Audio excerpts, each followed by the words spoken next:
a countdown.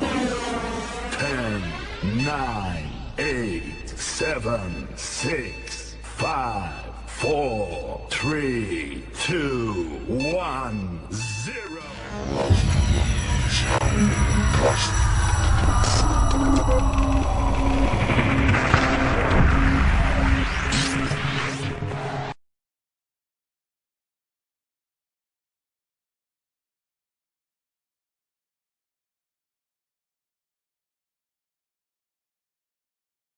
Bismillahirrahmanirrahim. Assalamualaikum warahmatullahi wabarakatuh. Alhamdulillahirrahmanirrahim. Assalatu wassalamu ala asyrofil anbiya'i wal mursalin Sayyidina Muhammadin wa ala alihi washabihi ajma'in. Bapak Ibu yang saya hormati, bagaimana kabar? Baik-baik saja, bukan? Ya, saya berharap semua dalam keadaan sehat walafiat, termasuk keluarga, bapak dan ibu di rumah, dan bapak ibu guru yang ada di sekolah semuanya. Masa pandemi ini memang cukup berat bagi kita semua ya. Baik Bapak Ibu yang saya hormati, pada kesempatan ini izinkan saya untuk sharing ya informasi tentang sistem informasi pengadaan barang dan jasa di sekolah, atau yang sering dikenal dengan istilah SIPLA gitu ya Bapak Ibu ya. Sebenarnya apa sih SIPLA itu? Nah, ini sebagian sudah nggak asing lagi ya, tapi ada sebagian lagi yang mungkin masih perlu informasi lebih jauh gitu, karena terutama kepala sekolah ini punya tanggung jawab yang berat ya terhadap keuangan negara yang diberikan beban kepada kepala sekolah. Bapak Ibu yang saya hormati, kita lihat di sistem informasi pengadaan sekolah apa sebenarnya sih itu gitu ya. Nah, kita lihat dulu di sini tentang dasar hukumnya. Nah, dasar hukum daripada pelaksanaan sistem informasi belanja barang dan jasa di sekolah ini. Yang pertama adalah Permendikbud ya. Ini ada Permendikbud nomor 8 tahun 2020 tentang petunjuk teknis bantuan sekolah atau BOS reguler. Kemudian ada juga Permendikbud nomor 14, ini tentang pedoman pengadaan barang dan jasa di sekolah. Ini yang langsung ya. Kemudian ada lagi baru-baru ini surat edaran dari Menteri Pendidikan dan Kebudayaan yang ditujukan kepada gubernur, bupati, wali kota seluruh Indonesia, yaitu surat edaran nomor 8 ya tahun 2020 tentang pelaksanaan pengadaan barang dan jasa di sekolah. Nah, kita lihat dulu dasar yang pertama. Apa sih isinya? Di Permendikbud ini itu banyak pasal, tapi ada satu pasal yang mengatur tentang bahwa sekolah itu harus belanja ya dengan menggunakan dana BOS-nya itu lewat SIPLA, yaitu pasal 11. Di pasal 11 ini disebutkan pembelanjaan dana BOS reguler dilaksanakan melalui mekanisme pengadaan barang dan jasa di sekolah sesuai peraturan perundangan yang berlaku. Nah, di sini sesuai peraturan perundangan. Nah, kita lihat peraturan perundangan berlaku itu. Yang pertama yaitu Permendikbud nomor 14 sendiri ya. Di situ tentang pengadaan barang dan jasa ini disebutkan dalam pasal 4. Ini ruang lingkupnya ya, ini di pasal 4. Ini ruang lingkupnya bahwa satuan pendidikan yang melaksanakan PBJ meliputi, nah ini Bapak Ibu, pertama adalah satuan pendidikan PAUD.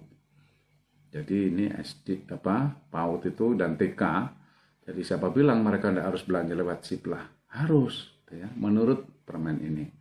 Jadi kalau ada kepala sekolah PAUD atau TK yang mengatakan kami nggak wajib kok, salah itu, salah. Ini. Yang kedua, satuan pendidikan dasar. Ini pasti sudah ini ya. Kemudian ada satuan pendidikan dasar itu ya SD SMP. Lalu ditambah lagi dengan satuan pendidikan menengah itu SMA SMK. Lalu ada satuan pendidikan khusus nih, dan juga satuan pendidikan kesetaraan ya. Di pasal lain, ini pasal 6 di Permendikbud nomor 14 itu menyebutkan bahwa pelaku PBJ Satuan Pendidikan terdiri atas dua ya. Yang pertama itu adalah nih pelaksananya ya, dan yang kedua adalah penyedia. Nah, siapa penyedia? Nah, penyedia ini ya toko-toko atau pengusaha baik perorangan, CV, PT ya, yang tergabung di marketplace, Nah, sekarang siapa pelaksana? Nah, ini pelaksanaan kita lihat. Pelaksana di sini ada di pasal 7. Disebutkan di dalam pasal 7 bahwa pelaksanaan ini di ayat 1 ya. Pelaksana sebagaimana dimaksud dalam pasal 6 huruf A, pelaksana tadi merupakan kepala satuan pendidikan ya, kepala satuan pendidikan. Jadi kalau ada kepala sekolah yang aku nggak tahu itu urusan bendahara. Nah, hati-hati, ini salah persepsi kalau seperti itu ya. Nah, yang kedua disebutkan pelaksana sebagian dimaksud dalam ayat 1 berwenang dan bertanggung jawab melaksanakan PBJ Satuan Pendidikan. Ini ingat ini, berwenang dan bertanggung jawab. Ya. Nah, hati-hati jadi. Makanya kepala sekolah harus tahu. Tidak harus melaksanakan sendiri, tapi setidaknya ketika memberikan tugas kepada bendahara atau yang lain, ini kepala sekolah paham tentang itu. Nah, berikutnya ini di pasal 8 disebutkan dalam melaksanakan kewenangan dan tanggung jawab pelaksana sebagian masuk dalam pasal 7 ayat 2, kepala satuan pendidikan atau kepala sekolah ya dapat menunjuk pendidik. Nah, ini dan tenaga kependidikan secara perorangan atau kelompok kerja untuk melaksanakan PBJ Satuan Pendidikan. Oke, seperti itu ya. Jadi bisa menunjuk bendahara, bisa menunjuk TU atau bisa siapa sajalah.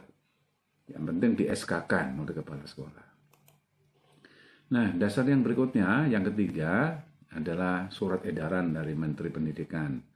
Dan surat edaran ini sebenarnya ditujukan kepada gubernur, bupati, dan wali kota. Apa isi surat itu? Nah, surat itu isinya, nah ini bagian yang ketiganya. Isinya itu ada 1, 2, 3. Nah, yang bagian ketiga yang bunyinya seperti ini ya. Jadi sehubungan dengan bagian ke-1 dan ke-2. Nah, terus gitu bagian ketiganya itu Mendikbud ya, itu mengharapkan kerjasama dan bantuan para gubernur dan bupati wali kota se-Indonesia untuk apa? Ini memerintahkan seluruh satuan pendidikan di wilayah kerja saudara, maksudnya di wilayah kerja gubernur dan bupati wali kota. Jadi kalau gubernur ya SMA, SMK, bupati wali kota ya TK, SD, SMP. Ini untuk melakukan proses pengadaan barang dan jasa melalui SIPLA. Nah, ini sudah. Jadi ini sudah nggak bisa lagi gitu loh ya, sampai alasan macam-macam. Wah, enggak Pak, kami nggak lewat SIPLA kok. Nah, boleh kok oleh dinas. Nah, ini hati-hati kalimat boleh itu, karena nanti kalau ada pemeriksa, apakah itu dari inspektorat, dari BPKP, BPK, ya mereka bawa aturan ini. Aturannya mengatakan harus lewat SIPLA. Kenapa lewat offline? Nah, itu jadi masalah tersendiri. Kemudian yang berikutnya, untuk masuk ke SIPLA itu harus login ya, harus login. Login di SIPLA itu menggunakan akun kepala sekolah. Jadi di situ ada email dan password. Nah, ketika belum bisa masuk, di sini ya, ketika belum bisa masuk, maka kepala sekolah itu wajib ya untuk meminta pada operator sekolahnya untuk mendaftarkan di Dapodiknya. Kalau masih ada masalah, nah di sini harus datang ke Dinas Pendidikan ya. Jadi pertama ini, yang kedua melakukan pemutakhiran, baru kalau masih ada masalah harus ini ya, kalau ada kendala. Jadi lapor ke Dinas Pendidikan. Selain itu, nah ini Pak Menteri juga sudah kerjasama dengan kementerian lainnya, ya, dalam rangka untuk meningkatkan atau menghidupkan UMKM. Maka gubernur, bupati, wali kota itu diharapkan mengarahkan dan memfasilitasi para pelaku usaha untuk, atau UMKM ya terutama, ini untuk bisa berkompetisi, untuk bisa bergabung di SIPLA gitu ya. Kemudian menyampaikan kepada Kemendikbud. Nah, ini yang keempat ini Bapak Ibu. Yang keempat ini itu bahwa nanti ke depan ya, atau bahkan sekarang ini sudah seharusnya ya, Bupati, Wali Kota, dan Gubernur itu harus menginformasikan ke Pak Menteri, ya Mas Menteri, tentang dana apa saja yang diberikan oleh pemerintah daerah, gubernur, bupati, wali kota kepada sekolah. Nah, selama ini yang kita tahu kan Bosda ya.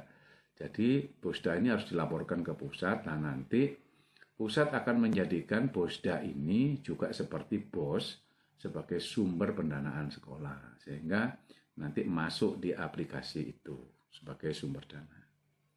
Nah, dan yang berikutnya adalah bahwa pemerintah diharapkan tetap melakukan pengawasan, ya, tetap melakukan pengawasan terhadap proses belanja barang dan jasa sekolah itu.